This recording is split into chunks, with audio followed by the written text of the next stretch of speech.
नमस्कार मित्रों, स्वागत है आप सभी का आपके अपने प्लेटफॉर्म पे। और मैं हूं डॉक्टर गणेश पांडे। बात करेंगे आज कि अपनी स्मरण शक्ति कैसे बढ़ाएं। होता क्या है कि आज ये बहुत बड़ी समस्या है। छोटे बच्चे से लेके जो लोग कंपटीशन की तैयारी भी करते हैं, उनमें शिकायत बनी रहती है कि जो कुछ पढ़ते हैं याद नहीं होता है, याद होता है तो भूल जाता है। क्या करें कि याद कैसे रहे, भूले ना और पढ़ने पे याद हो जाया करें। तो उसमें यह है कि इस समस्या जो है नॉर्मल नहीं है, कठिन समस्या है, क्योंकि हर व्यक्ति पढ़ता है याद करने के लिए ही। और पढ़ने में अगर याद होगा तो अच्छे अंक आएंगे, अच्छे अंक आएंगे तो सिलेक्शन होगा। तो समस्या ये है कि याद क्यों नहीं होता है। तो आज मैं आपको एक ऐसी कहानी सुनाने वाला हूँ। इसके लिए विवेकानंद को आप लोग जानते ही हैं कि विवेकानंद कौन थे। विवेकानंद जो है, एक बार की बात है, विवेकानंद और उनके जो है गुरु भाई, दोनों लोग भारत भ्रमण पर थे, प्रवज्जा कर रहे थे भारत में। तप साधना चल रहा था। तो विवेकानंद को पढ़ने का बहुत शौक था। जहाँ भी कुछ अच्छे ग्रंथ या अच्छी किताबें उनको मिल जाती थी, वो पढ़ते बहुत थे। पढ़ना उनको बहुत बेहद पसंद था। तो एक बार एक जगह ये रुके, वहाँ की लाइब्रेरी इनको अच्छी लगी, तो काफ़ी दिन वो रुक गए।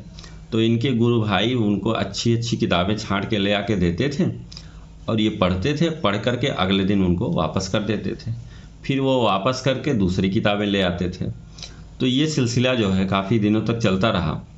तो लाइब्रेरियन ने कहा कि ये बताइए, अगर किताबें देखनी ही होती हैं तो आप ले क्यों जाया करते हो, यहीं दिखा दिया करें। धो के ले जाते हो बोझ और फिर वापस कर देते हो। तो उन्होंने कहा नहीं, ऐसा नहीं है। हम जो किताबें ले जाते हैं वो हमारे गुरु भाई पढ़ते हैं और पढ़ करके उसको आत्मसात कर लेते हैं और उनको वो सारी चीज़ें याद भी रहती हैं। उन्होंने लाइब्रेरियन आश्चर्यचकित रह गया। अरे भाई, ऐसे कैसे हो सकता है कि एक बार पढ़ने के बाद चीज़ें याद हो जाएं। तो उसने कहा कि मैं मिलना चाहूँगा, आपके जो गुरु भाई हैं मैं उनसे मिलना चाहूँगा। तो उन्होंने कहा बिल्कुल बिल्कुल मिला देंगे, बिल्कुल मिला देंगे। तो जब वो विवेकानंद जी से मिले तो उन्होंने कहा कि आपको सारी चीज़ें याद हो जाती हैं। तो कहा बिल्कुल याद हो जाती हैं। आप जो भी ग्रंथ मैं पढ़ा हूँ, आप उसमें से कुछ भी पॉइंट पूछ सकते हैं तो मैं उसको बता सकता हूँ। बल्कि लाइन टू लाइन उन्होंने कुछ सारी चीज़ें बताई तो बहुत आश्चर्यचकित रह गया। बोला ये कैसे हो सकता है। तो हो सकता है, ऐसा नहीं है। विवेकानंद जी ने कहा कि हो सब चीज़ें सकती हैं, क्योंकि होता क्या है, आज हम आपाधापी में या भागदौड़ में, अशांति अस्थिरता में जो भी चीज़ें पढ़ते हैं वो हमको याद नहीं होता है। हमारा इंटरेस्ट उससे ख़त्म हो गया है। क्यों? क्योंकि हम जब पढ़ने बैठते हैं तो हमारे पास एक मोबाइल भी रहता है। हम 10 मिनट पढ़ने के बाद उस मोबाइल को उठा लेते हैं और उसमें खो जाते हैं। इसीलिए हमको वो डिस्ट्रैक्ट करता है, और डिस्ट्रैक्शन जो है बहुत ही दिक्कत पैदा करता है। तो सबसे बड़ी चीज़ ये है कि अगर आप कोई चीज़ पढ़ रहे हैं तो उसको शांति से, स्थिरता के साथ पढ़िए और इंटरेस्ट के साथ पढ़िए। अगर आप शांति, स्थिरता और इंटरेस्ट के साथ किसी चीज़ को पढ़ते हैं तो वो जाहिर सी बात है आपके जहन में, आपके अंतर्मन में समाहित हो जाता है। लेकिन अगर आप अनमनस्क रूप से अस्थिरता पूर्वक पढ़ते हैं तो वो जो है आपके मन मस्तिष्क में नहीं पहुंच पाता है। तो स्वामी जी ने कहा कि अगर आप कोई चीज़ पढ़ते हैं तो उसे शांत मन से पढ़िए, स्थिर चित्त से पढ़िए और मन एकाग्र करके पढ़िए, क्योंकि एकाग्रता से पढ़ी हुई चीज़ें याद होती हैं। जैसे पहले ऋषि मुनि जब उनको किसी चीज़ के बारे में शोध करना होता था, ज्ञान की प्राप्ति करनी होती थी, वो घर से दूर चले जाते थे। घर से दूर जाकर एकाग्रता से किसी शांत स्थान पे, ज़्यादातर वो जंगलों का ही सहारा लेते थे या पहाड़ पे चले जाते थे, वहाँ कोई दिखता नहीं था, तो उनकी जो तपस्या होती थी उसमें कोई बाधा नहीं आती थी। तो पढ़ाई भी एक तपस्या ही है। अगर उसमें अशांति है, अस्थिरता है, भागदौड़ है, तो वो भी जो है स्मरण शक्ति में नहीं पहुंच पाएगी, आपकी मेधा शक्ति मजबूत नहीं हो पाएगी, तो आपको चीज़ें याद नहीं होंगी। तो उन्होंने कहा कि दूसरी चीज़ जो है, एकाग्रता बनाएं कैसे, मानसिक शांति और स्थिरता लाएं कैसे। तो उन्होंने कहा कि जो चीज़ें हम पढ़ते हैं उसको, कुछ इम्पॉर्टेंट चीज़ें उसे नोट डाउन कर लेनी चाहिए, लिख लेनी चाहिए।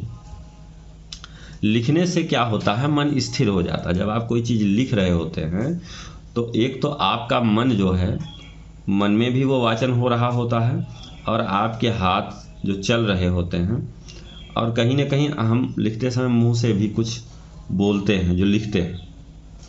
तो इससे आपका दिमाग बिल्कुल स्थिर होकर के, एकाग्रचित्त होकर के वो लिखता है और लिखने के साथ साथ पढ़ता भी है।